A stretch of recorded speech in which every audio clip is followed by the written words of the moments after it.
Hello, আসসালামু আলাইকুম everyone, welcome again. আজকে খুব আনন্দ লাগতেছে, আলহামদুলিল্লাহ সোম্মা আলহামদুলিল্লাহ। অনেক বেশি খুশি আজকে, কারণ হচ্ছে এই একটা সপ্তাহ অনেক বেশি মানসিক প্রেশারে ছিলাম, অনেক টেনশনে ছিলাম। কারণ হচ্ছে আপনারা গত সপ্তাহে আমার ভিডিওতে দেখছেন যে আমি উজবেকিস্তান থেকে ভিসাগত সমস্যার কারণে ডিপোর্ট হয়েছিলাম। এখন অনেকগুলা প্রবলেমের মধ্যে দিয়ে আমি যাচ্ছিলাম। এর মধ্যে একটা প্রবলেম হচ্ছে উজবেকিস্তানে ঢুকতে পারি নাই। আবার ঈদের ছুটি পড়ে গেছে, ভিসা অ্যাপ্লাই করার পরে ভিসা সঠিক সময় আসবে কিনা।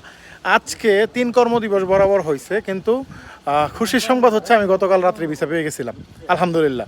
যদি গতকাল রাত্রে ভিসা না পাইতাম, আজকে 14 তারিখ, আগামীকাল 15 তারিখ, শনিবার রবিবার গভর্নমেন্ট বন্ধ থাকে, এই জায়গায় গভর্নমেন্ট হলিডে থাকে। তারপরও কীভাবে জানি শনিবারে আল্লাহ রহমতে ভিসা চলে আসছে। এই কয়টা দিন মানে এত পরিমাণে টেনশনে ছিলাম বলার বাইরে। এর কারণ হচ্ছে আগামীকাল মানে সোমবারে আমার ভিসা মেয়াদ শেষ কিরগিজস্তানের, মানে আমি কিরগিজস্তানে থাকতে পারবো না সোমবারের পরে। এদিক দিয়ে আমার কাছে উজবেকিস্তানের